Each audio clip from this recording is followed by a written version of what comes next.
The Pam Goodwin Show is a show that features the biggest names in television, successful entrepreneurs, future new talents, and local heroes. On a prison farm in Georgia, close to the Florida line. How does someone go from making donuts in her small town in Oklahoma to the top 6 on The Voice with Reba? You are about to find out.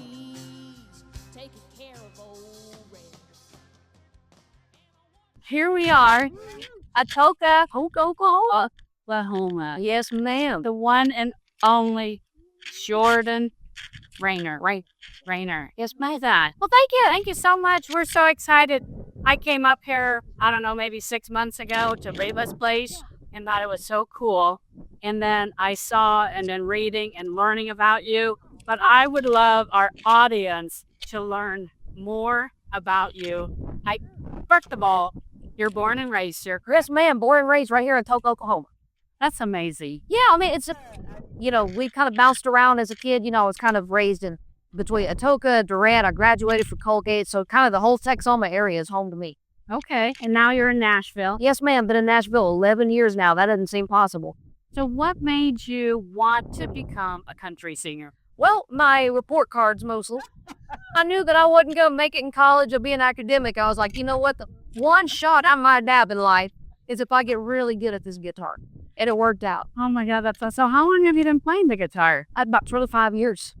Can you believe that? Yeah, so you started when you were 1. Exactly. Yeah. So here you are, little girl growing up here. You wanted to be a country singer. Well, I didn't even know that I wanted to be a country singer. All I knew was that music made sense to me.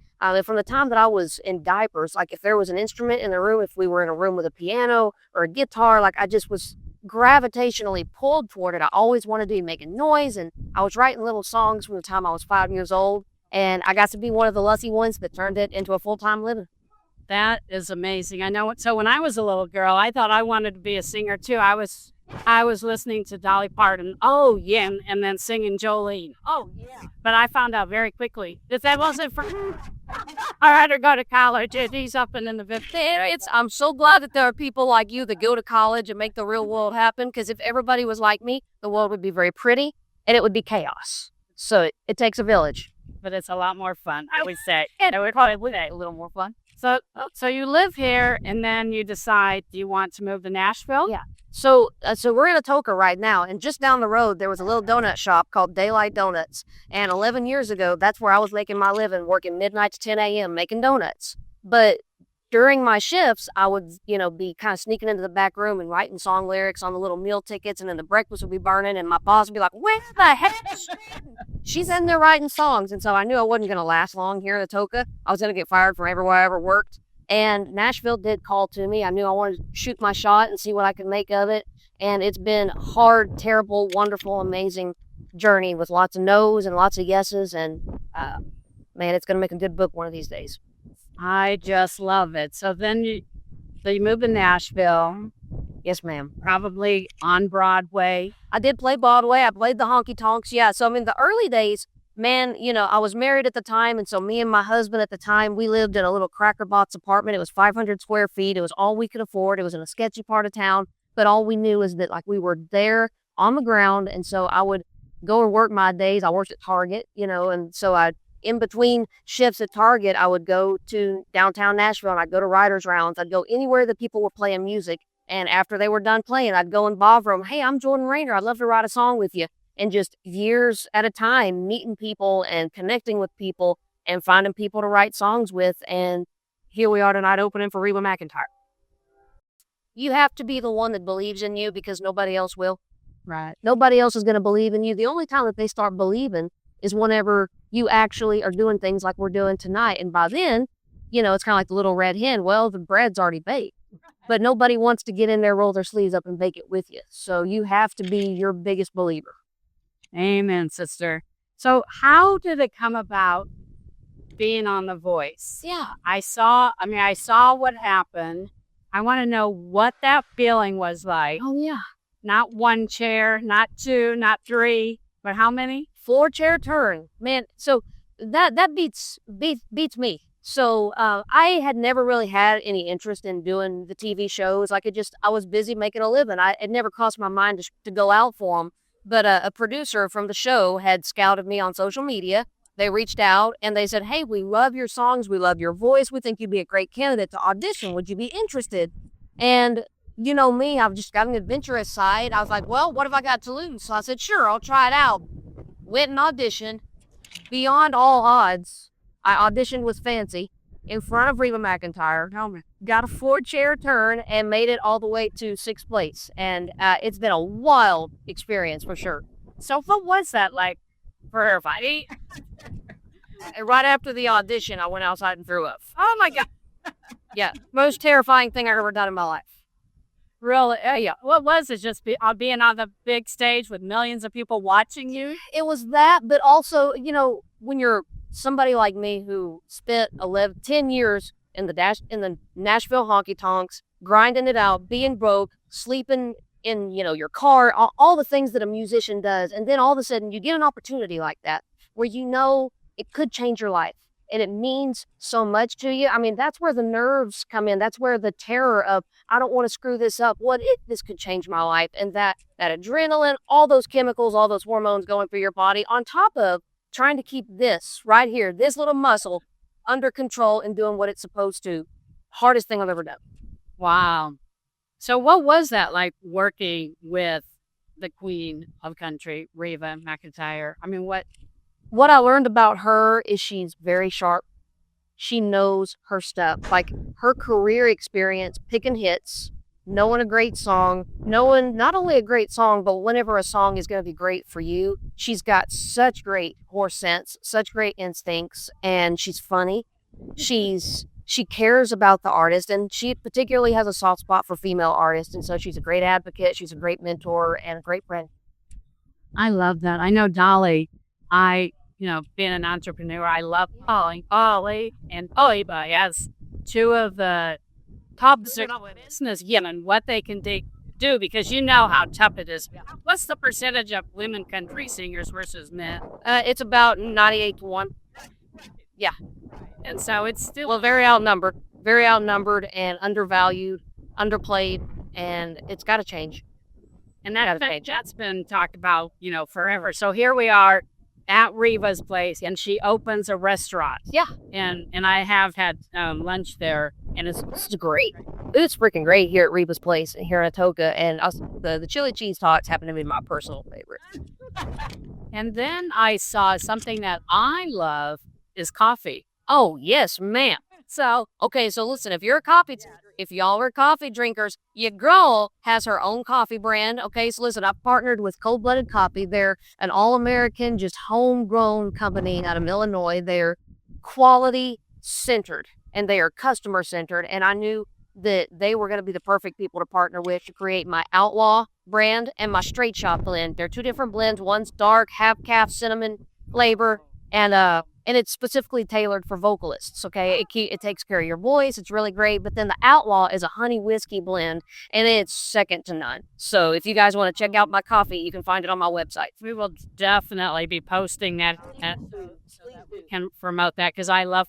So how did you get into that? I mean, how did you get into that, and then how did you pick the coffee? Yeah, so that's a really cool process. So they saw me on The Voice, of course, and they loved that I am just unapologetically myself, that I'm I'm an outlaw. I'm somebody who is edgy and doesn't give a flying crap what anybody thinks. And that's their whole MO. Their brand is called Unapologetically Good, right? And so they reached out and they said, hey, we would love to talk to you about, maybe doing your own coffee sponsorship. And so we worked it out. And so the next phase, which was the creative phase, it was creating the flavor and going, okay, well, what do you want your signature blend to taste like? I'm a dark roast girl. I love a dark, bold roast, but I would always, when I made my own coffee at home, I would sprinkle cinnamon in the grounds. And so I know I wanted it to have like a cinnamon flavor, but also I suffer from chronic acid reflux. And so we made this one a low acid coffee. It reduces acid reflux. And it's also half calf. So you can drink it all day. Wow. And not have a heart. I haven't heard of that. Yeah. So it's half caffeine, low acid. It's delicious. It's a Sumatran bean, which is a really earthy, kind of chocolatey tone. But then the Outlaw, the honey whiskey, it's a medium roast, and it it packs a punch. So if you need something to get your ass out of bed, that'll do it. So what else is what is your number one goal and dream that if we have any of the viewers out there listening, that say, Jordan needs help with this, or my top bucket list is this. What is on that bullseye target? Well, so it's this journey that I've been on from leaving Daylight Donuts and Atoka to trying to make it in the music industry. Over 10 years, Nashville has just repeatedly kind of said no to me. Nashville has said, we don't get you. We don't understand you. Your look is weird. We don't get your sound. And so I've kind of been just on the fringes of Nashville. And so I have set my mind and made up my mind. I want to win a Grammy without the help of the machine. I want to win it by my fans blowing up my music and making it undeniable. So I've just dropped a brand new record. It is called The Outlaw Revival because we are reviving the outlaw way of doing things. It's doing it yourself. It's doing it the hard way. It's working for it. It's bleeding for it. The Outlaw Revival is available exclusively on my website. We're not putting it on streaming because streaming robs the artists. It robs the writers. So we believe in feeding the music, not the machine. So it's available exclusively at jordanrainerofficial.com/The Outlaw Revival. Buy it from me. The money goes completely 100% to me and the songwriters. That's it. And you think that's how it should be, right? If nobody else is doing it, dadgummit, we are. I love that outlaw, that grit that you had, and that you're not following the norm of so many people in Nashville. Well, the norm is hurting people. And if everybody just keeps doing what everybody else is doing, nothing good changes. And so we're taking the first hit and we're going to change it. I love that. Yes, I ma'am. know. So I'm assuming you wrote the song and it. It's 10 songs. Yeah. The Outlaw Revival. It's a full record. So 10 songs. And the only one that I didn't write, it's called Days of Thunder. We're playing it tonight. And it was written by 3 of my good friends, Ashley McBride, Liz Hingber, and Autumn McIntyre, who is Reba's niece. Here we go. So here we are in Atoka, Oklahoma. So you are from here. Yes, ma'am. Reba is from here and her family. Yeah. So what are the chances of the two of you being from the same place? Man, you couldn't write that in a book if you wanted to. But yeah, she's from right down the road, I think, in Chalky. And I was born here in Atoka. And that was one of the things that bonded us on The Voice was that we were both from Southeast Oklahoma. And I think that's part of the reason that we connected on a soul level. Yeah, I could just see like I'm just picturing like this small town and the two of you, how you came together, and that would be that perfect song, right? We need to write a good Oklahoma song for sure. Maybe one of these days we will. So is there a song you've written that changed you more than you expected? Yes. So there's a song on the new record called Love Like That. And I wrote it very early in the process of making the record, almost like a year and a half ago. And when I wrote it, I had not yet embraced my full self. As you might have seen on social media, I've recently come out, I'm a queer woman. And I wrote that song at the time, still not even fully aware of who I was. And I still thought I was a straight woman.